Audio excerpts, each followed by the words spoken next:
Hi friends, ബൈത്തുൽ ഗാർഡനിൻ്റെ പുതിയൊരു വീഡിയോയിലേക്ക് എല്ലാ പ്രിയപ്പെട്ട കൂട്ടുകാരെയും സ്വാഗതം ചെയ്യുന്നു. എല്ലാവർക്കും സുഖമാണെന്ന് വിശ്വസിക്കട്ടെ. അപ്പോൾ ഇന്നത്തെ വീഡിയോ ഇൻഡോർ പ്ലാന്റ്സിനെ കുറിച്ചാട്ടോ. അപ്പോൾ ഈ വീഡിയോ ഇടാൻ കാരണം ഒരു കമൻറ്റ് വന്നിരുന്നു, ഒരു ഇൻഡോർ പ്ലാന്റ്സിൻ്റെ ഒരു വീഡിയോ ഇടുമെന്ന് ചോദിച്ചിട്ട്, അതുകൊണ്ടാണ് ഈ ഒരു വീഡിയോ ഇടുന്നത് കേട്ടോ. അപ്പോൾ നമുക്ക് ഒരുപാട് പ്ലാന്റ്സ് ഇൻഡോറായിട്ട് സെറ്റ് ചെയ്യാൻ പറ്റും അല്ലേ. ഇപ്പോൾ നല്ല മഴ ആണ് കേട്ടോ. മഴക്കാലത്ത് നമുക്ക് ഇൻഡോറിലെ പ്ലാന്റ്സ് ആണ് കേട്ടോ കുറച്ചും കൂടി സേഫായിട്ട് നിൽക്കുന്നത്. അപ്പോൾ നമ്മുടെ CC പ്ലാന്റ് അല്ലെങ്കിൽ സെറ്റ് പ്ലാന്റ് നമുക്ക് ബെസ്റ്റ് ഒരു ഇൻഡോർ പ്ലാന്റ് ആണ് കേട്ടോ. നമുക്ക് നന്നായിട്ട് വീട്ടിൻ്റെ ഉള്ളിൽ വെക്കാൻ പറ്റുന്ന നല്ലൊരു പ്ലാന്റാണ്. കാരണം ഒരുപാട് പരിചരണമൊന്നും വേണ്ടാത്തൊരു ചെടിയാണ്. അതുപോലെ തന്നെയാണ് നമ്മുടെ സ്നേക്ക് പ്ലാന്റ് കേട്ടോ. അപ്പോൾ സ്നേക്ക് പ്ലാന്റ് നമുക്ക് ബെസ്റ്റ് ഇൻഡോർ പ്ലാന്റ്സ് ആണ്. അതുകൂടാതെ ഓക്സിജൻ പ്രൊഡ്യൂസ് ചെയ്യുന്നൊരു പ്ലാന്റും കൂടിയാണ് കേട്ടോ. അപ്പോൾ ഒന്നാമത്തെ നമ്മുടെ സെറ്റ് പ്ലാന്റ്, ഈ പ്ലാന്റ് ഇതിപ്പോൾ ലീഫ് വെച്ചിട്ട് കുത്തിവെച്ച തൈകൾ വന്ന് കണ്ടില്ലേ. അപ്പോൾ ഈ ഒരു പ്ലാന്റ് നമുക്ക് സിമ്പിളായിട്ട്, അതായത് ഈസി ആയിട്ട് നമുക്ക് ഇൻഡോറിൽ സെറ്റ് ചെയ്യാൻ പറ്റുന്ന നല്ലൊരു പ്ലാന്റാണ്. കാരണം ഇതിന് ഒരുപാട് വെള്ളം വേണ്ട, ഒരുപാട് വളമൊന്നും വേണ്ടാത്തത് കൊണ്ട് തന്നെ നമ്മുടെ ഈ ചെടിക്ക് നമ്മുടെ വീട്ടിൻ്റെ ഉള്ളിൽ വെച്ചിട്ടുണ്ടെങ്കിൽ നന്നായിട്ട് വളരുന്ന ചെടിയാണ് കേട്ടോ. അതുപോലെ തന്നെയാണ് നമ്മുടെ സ്നേക്ക് പ്ലാന്റ് നമുക്ക് ഇൻഡോറായിട്ട് സെറ്റ് ചെയ്യുക. കാരണം അതിന് ഒരുപാട് പരിചരണമൊന്നും വേണ്ട, ഒരുപാട് വെള്ളമൊന്നും ആവശ്യമില്ലാത്ത ചെടിയാണ്. ഒരുപാട് വളമൊന്നും വേണ്ട. നമുക്ക് ഒരു വെളിച്ചമില്ലാത്ത സ്ഥലത്ത് വെച്ചാലും കൂടി നമ്മുടെ സ്നേക്ക് പ്ലാന്റ് നല്ല രീതിയിൽ വളരും കേട്ടോ. അപ്പോൾ അതാണ് രണ്ടാമത്തെ പ്ലാന്റ് കേട്ടോ. അപ്പോൾ മൂന്നാമത്തെ നമ്മുടെ ട്രെൻഡിങ് ആയിട്ട് കൊണ്ടിരിക്കുന്ന നമ്മുടെ അഗ്ലോണിമ പ്ലാന്റ് ആണ് കേട്ടോ. അഗ്ലോണിമ പ്ലാന്റിൻ്റെ എല്ലാ വെറൈറ്റീസും നമുക്ക് എന്ത് ചെയ്യാം, നമ്മുടെ വീട്ടിൻ്റെ ഉള്ളിൽ, അതായത് ഇൻഡോറിൽ സെറ്റ് ചെയ്യാൻ പറ്റും. വീട്ടിൻ്റെ ഉള്ളിൽ മാത്രമല്ല കേട്ടോ, നമുക്ക് ഓഫീസിൽ അങ്ങനെയുള്ള എല്ലാ സ്ഥലത്തും നമുക്ക് അകത്ത് വെക്കുന്നതിനാണ് നമ്മൾ ഇൻഡോർ സെറ്റ് ചെയ്യുകയെന്ന് പറയല്ലേ. അപ്പോൾ വീട്ടിൻ്റെ ഉള്ളിലായാലും ഓഫീസിലായാലും അങ്ങനെയുള്ള എല്ലാ സ്ഥലത്തും നമുക്ക് സെറ്റ് ചെയ്യാൻ പറ്റും കേട്ടോ. അപ്പോൾ ഈ പ്ലാന്റ്സിനൊക്കെ കുറച്ച് വെളിച്ചം കിട്ടുന്ന ഏരിയയിലേക്ക് വെക്കണമെങ്കിൽ നമുക്ക് ഇതിൻ്റെ കളറിങ് ഒക്കെ കിട്ടുള്ളൂ കേട്ടോ. അപ്പോൾ അഗ്ലോണിമ പ്ലാന്റ്സിൻ്റെ എല്ലാ വെറൈറ്റീസും നമുക്ക് എന്ത് ചെയ്യാം, ഇൻഡോറിൽ സെറ്റ് ചെയ്യാം. അതുപോലെ തന്നെ നമുക്ക് ഈ ഒരു പ്ലാന്റ് കാറ്റക്സും അതുപോലെ തന്നെ സർക്കുലൻ്റ്, ആ രണ്ട് പ്ലാന്റ്സും നമുക്ക് എന്ത് ചെയ്യാം, നമുക്ക് ഇൻഡോറിൽ സെറ്റ് ചെയ്യാൻ പറ്റും കേട്ടോ. അപ്പോൾ നാലാമത്തെ പ്ലാന്റ് ഇതാണ്. നമുക്കിത് ഇൻഡോറിൽ സെറ്റ് ചെയ്യാൻ പറ്റുന്ന പ്ലാന്റാണ്. കാരണം ഇതിന് ഒട്ടും അധികം വെള്ളം വേണ്ട കേട്ടോ. മണ്ണ് നന്നായിട്ട് ഉണങ്ങിയതിന് ശേഷം മാത്രമാണ് ഈ ചെടിക്ക് നമ്മൾ വെള്ളം ഒഴിച്ച് കൊടുക്കേണ്ടത്. അതുകൊണ്ട് തന്നെ നമുക്ക് ഇൻഡോറിൽ വെക്കാൻ പറ്റുന്ന ഏറ്റവും നല്ല പ്ലാന്റാണ്. ഇതിന് ഒരുപാട് വെളിച്ചമൊന്നും വേണ്ട കേട്ടോ ആ പ്ലാന്റിന് കേട്ടോ. ഇപ്പോൾ സർക്കുലൻ്റ് ആയാലും കാറ്റക്സ് ആയാലും ഒക്കെ തന്നെ. അപ്പോൾ അടുത്ത പ്ലാന്റാണ് നമ്മുടെ കലാത്തിയ പ്ലാന്റ് കേട്ടോ. അഞ്ചാമത്തെ പ്ലാന്റ് നമ്മുടെ കലാത്തിയ പ്ലാന്റ്സ് ഇൻഡോറിൽ വെക്കാൻ പറ്റുമോ എന്നൊക്കെ ചോദ്യം ഉണ്ടായിരുന്നു. ഈ അടുത്ത് ഇന്നലെ ഇന്നും ഒറ്റ കമൻറ്റ് വന്നത്. കലാത്തിയ പ്ലാന്റ്സ് നമുക്ക് ഇൻഡോറിൽ സെറ്റ് ചെയ്യാൻ പറ്റുന്ന അടിപൊളി പ്ലാന്റ് ആണ് കേട്ടോ. കാരണം ഇതിന് വെളിച്ചം തന്നെ വേണ്ട. ഇതേ വെളിച്ചമില്ലെങ്കിലും നന്നായിട്ട് തണലത്ത് വളരുന്ന ഒരു ചെടിയാണ് നമ്മുടെ കലാത്തിയ പ്ലാന്റ്സ്. അപ്പോൾ ഇത് നമുക്ക് നല്ല രീതിയിൽ നമുക്ക് ഇൻഡോറിൽ സെറ്റ് ചെയ്യാൻ പറ്റുന്ന നല്ല പ്ലാന്റാണ് കേട്ടോ. അപ്പോൾ നമ്മൾ എന്താ ചെയ്യേണ്ടത്, നമ്മൾ ഇൻഡോറിൽ വെക്കുന്ന ചെടിയാണെങ്കിൽ നമ്മൾ അതിൻ്റെ ലീഫൊക്കെ ഒന്ന് എങ്ങനെയായാലും പൊടിപടങ്ങളൊക്കെ ഉണ്ടാകും. അപ്പോൾ ഇൻഡോറിൽ വെക്കുന്ന ചെടികളെ എങ്ങനെ സംരക്ഷിക്കുക എന്നുള്ളൊരു വീഡിയോ ഞാൻ മുമ്പ് ചെയ്തിട്ടുണ്ട്.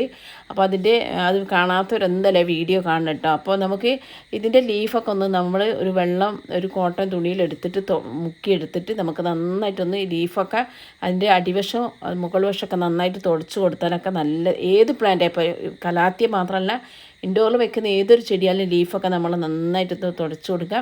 ചില ചെടികൾക്ക് വെളിച്ചം വേണ്ടി വരും കേട്ടോ. വെളിച്ചം വേണ്ട ചെടികൾ നമ്മൾ ചെറുതായിട്ട് വെളിച്ചം കിട്ടുന്ന ഏരിയയിൽ വെച്ച് കൊടുത്താൽ മതി കേട്ടോ. ഏഴാമത്തെ പ്ലാന്റ് ഈ ഒരു പ്ലാന്റ് കേട്ടോ, ഹാർട്ട് ലീഫ് പ്ലാന്റ് ആണ്. ഇത് നമുക്ക് ഇൻഡോറിൽ സെറ്റ് ചെയ്യാൻ പറ്റുന്ന അടിപൊളി പ്ലാന്റ് ആണ് കേട്ടോ. ഇൻഡോറിൽ നമുക്ക് വീട്ടിൻ്റെ ഒരു ഡൈനിങ് ഹാളിലൊക്കെ ഒരു കോർണറിലൊക്കെ വെച്ചിട്ടുണ്ടെങ്കിൽ നല്ല ലുക്കായിരിക്കും കേട്ടോ, നല്ല ഭംഗി ഉണ്ടാവും കാണാൻ. പിന്നെ നമ്മുടെ എട്ടാമത്തെ പ്ലാന്റ് നമ്മുടെ ഈ ഒരു പ്ലാന്റാണ് കേട്ടോ. ഇത് നമ്മുടെ ലക്കി ബാമ്പ് കേട്ടോ. ലക്കി ബാമ്പിൻ്റെ എല്ലാ ലക്കി ബാമ്പ്, മിൽക്കി ബാമ്പ്, വെരിക്കരി ലക്കി ബാമ്പ്, ഇതൊക്കെ നമുക്ക് ഇൻഡോറിൽ സെറ്റ് ചെയ്യാൻ പറ്റുന്ന അടിപൊളി പ്ലാന്റാണ്. അതുകൂടാതെ നമുക്കിത് വെള്ളത്തിൽ വളർത്തട്ടോ. നമുക്ക് ലക്കി ബാമ്പ് നമുക്ക് വെള്ളത്തിൽ വളർത്തിയിട്ട് നമുക്ക് കിച്ചണിൽ, അതുപോലെ തന്നെ എന്താ പറയുക ഓഫീസ് ടേബിളിൽ, അതുപോലെ തന്നെ നമുക്ക് ഡൈനിങ് ടേബിളിൽ, TV സ്റ്റാൻഡ്, അങ്ങനെ സ്ഥലത്തൊക്കെ നമുക്ക് സെറ്റ് ചെയ്യാൻ പറ്റുന്ന ഒരു അടിപൊളി പ്ലാന്റാണ് നമ്മുടെ ഒൻപതാമത്തെ പ്ലാന്റ് ആയത് നമ്മുടെ ലക്കി ബാമ്പ് പ്ലാന്റ് കേട്ടോ.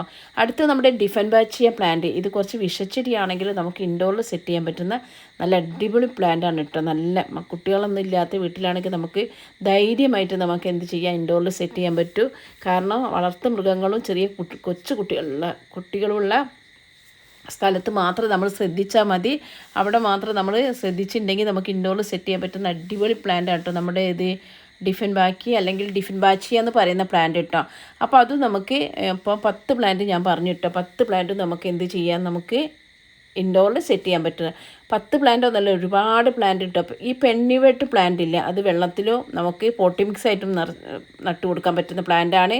അപ്പോൾ ഈ പ്ലാന്റ് നമുക്ക് ഇൻഡോറിൽ സെറ്റ് ചെയ്യാൻ പറ്റുന്ന നല്ല കിടിലം പ്ലാന്റാണ് കേട്ടോ. കാരണം നമുക്ക് വെള്ളത്തിലൊക്കെ വെച്ചിട്ട് നമ്മൾ വെള്ളത്തിൽ വെക്കുന്ന ചെടികൾക്ക് നമ്മൾ എന്ത് ചെയ്യണം, ആഴ്ചയിൽ ഒരിക്കൽ വെള്ളം മാറ്റി കൊടുക്കണം. അതുപോലെ തന്നെ ലിക്വിഡ് ഫെർട്ടിലൈസർ എന്തെങ്കിലും ഒഴിച്ച് കൊടുക്കണം കേട്ടോ. ഇത് നമുക്ക് അധികം വെയിൽ ഇഷ്ടപ്പെടാത്ത ചെടിയാണ് നമ്മുടെ പെണ്ണിവേട്ട് പ്ലാന്റ്. അതുകൊണ്ട് തന്നെ നമുക്ക് ഈ ചെടിയെ നമുക്ക് എന്ത് ചെയ്യാം, ഇൻഡോറിൽ സെറ്റ് ചെയ്യാൻ പറ്റും കേട്ടോ. ഇനി 12ാമത്തെ പ്ലാന്റ് നമ്മുടെ ഇതാണ് നമ്മുടെ ബിഗോണിയ കേട്ടോ.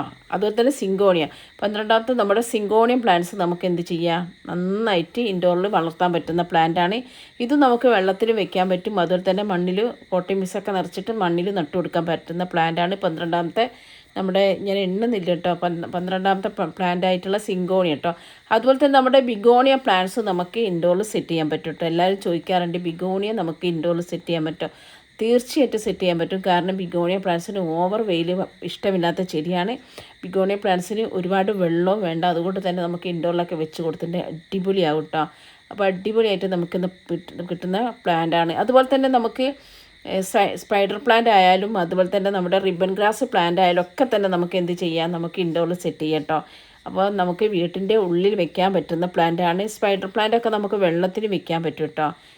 അത് നമുക്ക് വെള്ളത്തിലൊക്കെ വെച്ച് വളർത്താൻ പറ്റുന്നു. അങ്ങനെ ഒരുപാട് പ്ലാന്റ് ഉണ്ട് കേട്ടോ. ഞാൻ ഇപ്പോൾ കാണിക്കാത്ത തന്നെ പറയാത്ത ഇഷ്ടം പോലെ പ്ലാന്റ് നമുക്ക്, മണി പ്ലാന്റ് നമുക്ക് വെള്ളത്തിൽ ഇൻഡോറിൽ വെക്കാൻ പറ്റുന്നതാണ്.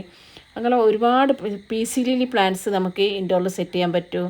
പിന്നെ അതുപോലെ തന്നെ നമ്മുടെ ഫിലോഡൻഡർ പ്ലാന്റിൻ്റെ എല്ലാ വെറൈറ്റിയും നമുക്ക് ഇൻഡോറിൽ സെറ്റ് ചെയ്യാൻ പറ്റുന്നതാണ്. അതുപോലെ പിന്നെ ഇഷ്ടം പോലെ പ്ലാന്റ് ഉണ്ട് കേട്ടോ. ഇഷ്ടം പോലെ പ്ലാന്റ് നമുക്ക് വീട്ടിൻ്റെ ഉള്ളിൽ വെച്ചിട്ട് നന്നായിട്ട് വളർത്തിയെടുക്കാൻ പറ്റുന്ന പ്ലാന്റുകൾ ഇഷ്ടം പോലെ ഉണ്ട്.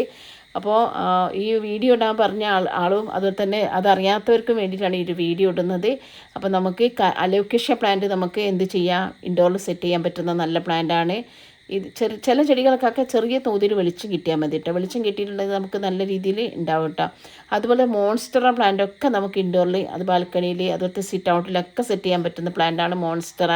അങ്ങനെയുള്ള ഒരുപാട് പ്ലാന്റ്സ് ഉണ്ട് കേട്ടോ. ഒരുപാട് പ്ലാന്റ്സ് നമുക്ക് ഇൻഡോറിൽ സെറ്റ് ചെയ്യാൻ പറ്റും. പിന്നെ ഇൻഡോറിൽ വെക്കുന്ന ചെടികൾ നമ്മൾ എന്ത് ചെയ്യണം, നമ്മുടെ പോട്ടിൻ്റെ അടിവശത്ത് ഒരു ട്രേ വെക്കണം കേട്ടോ. അത് ട്രേ വെച്ചിട്ട്, അല്ലെങ്കിൽ നമ്മുടെ വീട്ടിൻ്റെ ഉള്ളിലൊക്കെ വെള്ളമാകും, അതിന് വേണ്ടിയിട്ടില്ലെങ്കിൽ നമ്മളൊരു ഇന്നർ പോട്ട് ഇട്ടിട്ട് വെച്ച് കൊടുത്താൽ മതി. ഇന്നർ പോട്ട് ഇട്ട് വെക്കുകയാണെങ്കിൽ നമ്മുടെ പ്ലാന്റ് നമ്മൾ എന്ത് ചെയ്താൽ മതി, അടിവശത്തുള്ള പോട്ട് എടുത്തിട്ട് നമ്മൾ ആ വെള്ളം ഒഴിവാക്കി കൊടുത്താൽ മതി കേട്ടോ. അതുകൂടാതെ ചില ചെടികളൊക്കെ നമ്മൾ ആഴ്ചയിൽ ഒരിക്കലും മുറ്റത്ത് കൊണ്ട് വെച്ചിട്ട് നല്ല ഡീപ്പായിട്ടൊന്ന് നനച്ച് കൊടുക്കുക. അത് കഴിഞ്ഞിട്ട് 2-3 മണിക്കൂർ കഴിഞ്ഞ് വെള്ളമൊക്കെ വറ്റിയതിന് ശേഷം നമുക്ക് ഉള്ളിലേക്ക് വെച്ച് കൊടുത്താൽ മതി കേട്ടോ. ഇൻഡോർ പ്ലാന്റ്സിന് നമ്മൾ വളമൊക്കെ കൊടുക്കണം കേട്ടോ. വളമൊക്കെ കൊടുക്കണം. അതുപോലെ പിന്നെ ചെറിയ വെളിച്ചം കിട്ടുന്ന, വേണ്ട ചെടികൾക്ക് വെളിച്ചം കിട്ടുന്ന ഏരിയയിൽ വെച്ച് കൊടുക്കുക. ഈ ചെടി നമ്മുടെ പെഡിലാന്തസ് പ്ലാന്റ് നമുക്ക് ഇൻഡോറിൽ സെറ്റ് ചെയ്യാൻ പറ്റും. പക്ഷേ നല്ല കുറച്ച് വെളിച്ചം കിട്ടുന്ന ഏരിയയിലാണ് കേട്ടോ വെച്ച് കൊടുക്കേണ്ടത്. അങ്ങനെ നമ്മുടെ ഒരുപാട് ചെടികളുണ്ട് കേട്ടോ. ഒരുപാട് ചെടികൾ നമുക്ക് ഇൻഡോറിൽ സെറ്റ് ചെയ്യാൻ പറ്റുന്നുണ്ട്. ഔട്ട്ഡോർ പ്ലാന്റ്സ് എന്ന് പറയുമ്പോൾ നമുക്ക് അധികം നമ്മുടെ പൂക്കളുള്ള ജമന്തി, തെച്ചി, അതുപോലെ തന്നെ ബൊഗൻവില്ല, അതുപോലെ തന്നെ മെലസ്റ്റോമ, അങ്ങനെയുള്ള മെക്സിക്കൻ പെറ്റോണിയ, അങ്ങനെയുള്ള കുറേ ചെടികളാണ് നമ്മൾ എന്ത് ചെയ്യുന്നത്, നമ്മൾ ഔട്ട്ഡോർ പ്ലാന്റ്സ് ആയിട്ട് വളർത്തുന്നു. അതും കോർട്ടൺ പ്ലാന്റ്, ചൈനീസ് കോർട്ടൺ, ഉജീനി, അങ്ങനെയുള്ള ഒരുപാട് പ്ലാന്റ്സ് ഉണ്ട്. പക്ഷേ അതുപോലെ അതിൻ്റെ ഇരട്ടി നമുക്ക് എന്തുണ്ട്, നമുക്ക് ഇൻഡോറിൽ വെക്കാനുള്ള പ്ലാന്റ്സ് ഉണ്ട് കേട്ടോ. അപ്പോൾ ഇൻഡോറിൽ വെക്കുന്ന പ്ലാന്റ്സ് നമ്മൾ നല്ല രീതിയിൽ ഒരു പരിചരണം കൊടുത്തിട്ടുണ്ടെങ്കിൽ ഒന്നും കേടാവാതെ, അതായത് കുറച്ച് വെളിച്ചം കിട്ടുന്ന പ്ലാന്റ്സിൽ വെളിച്ചം കിട്ടുന്ന ഏരിയയിൽ തന്നെ വെക്കുക. ഒരുപാട് വെള്ളമൊന്നും ഒഴിച്ച് കൊടുക്കേണ്ട. ആഴ്ചയിൽ 2 പ്രാവശ്യമൊക്കെ നമ്മൾ വെള്ളം ഒഴിച്ച് കൊടുത്താൽ മതി. നമുക്ക് ആ രീതിയിലൊക്കെ നോക്കുന്ന സമയത്ത് നമുക്ക് നല്ല രീതിയിൽ ഈസി ആയിട്ട് വളർത്താം കേട്ടോ. അപ്പോൾ വീഡിയോ ഇഷ്ടപ്പെട്ട ലൈക്ക് ചെയ്യുക, കമൻറ്റ് ചെയ്യുക, ഷെയർ ചെയ്യുക.